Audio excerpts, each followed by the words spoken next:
Jama'a assalamu alaikum. Barkanmu da sake zuwa tashar mu ta Qwara Tech. A yau bidiyon da na zo da shi zan nuna muku yadda ake sayan datar MTN cikin sauki. So wannan bidiyo ne mai muhimmanci sosai saboda yanzu mutanenmu suna amfani da data sosai, kusan an fi amfani da data ma akan yadda ake amfani da kuɗin kira. To ku kalli wannan bidiyo har ƙarshe domin ku ilmantu ku san yadda ake sayan data cikin sauki da arha a layin MTN. Idan ba ku yi subscribing channel ɗinmu ba, muna so ku yi subscribe sannan ku taɓa alamar ƙararrawa domin kada bidiyon masu amfani irin waɗannan su wuce ku, kuma wannan shine zai ƙara mana ƙarfin gwiwar zaƙulo muku abubuwa masu amfani mu kawo muku.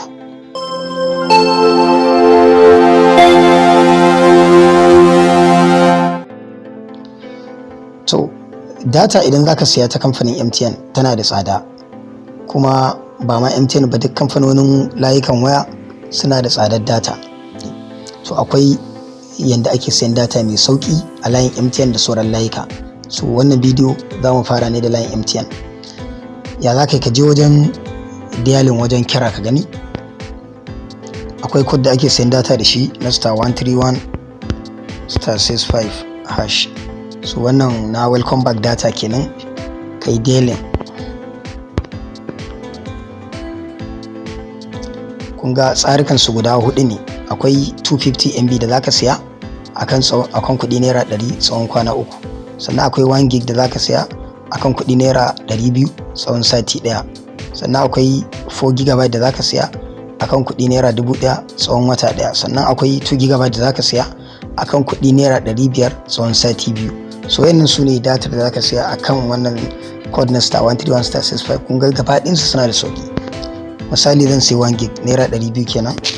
To za ka sa kuɗi a wayarka ko kuma ka fara gwada ka gani layinka zai gaji nan batu.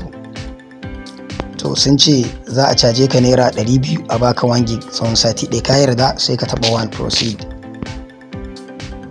Sannan sun ce kana so ne idan data ka ta ƙare a yi maka auto renew. Misali idan sati 1 yayi kana da kuɗi a wayarka, kawai a ɗau kuɗin a baka datar. in ka yadda ya kasa, in baka yadda ba sai ka ce a'a ka zaɓi number 2, ma'ana one of purchase kenan.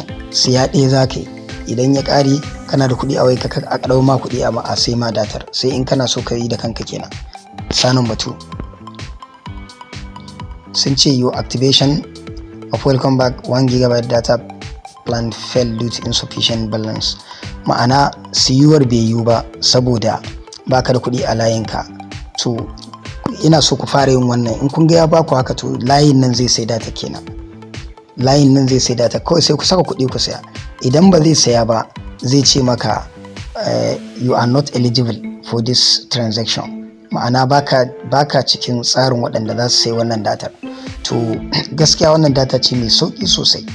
Za ka iya sayan 4 GB a naira 1000 wata 1. So idan kuma ta 200 nan za ka sai 1 gig. Yawanci ita muka fi siya 1 gig naira 200 tsawon sati 1.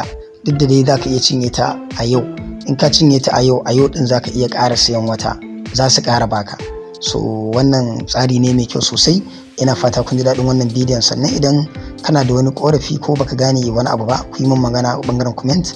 Insha Allah zan baka amsa cikin gaggawa. Kuma sannan a bidiyon mu na gaba zan kawo muku wani tsari na daban da wannan, wanda shi ma ake sayan data mai sauki da shi. Nagode.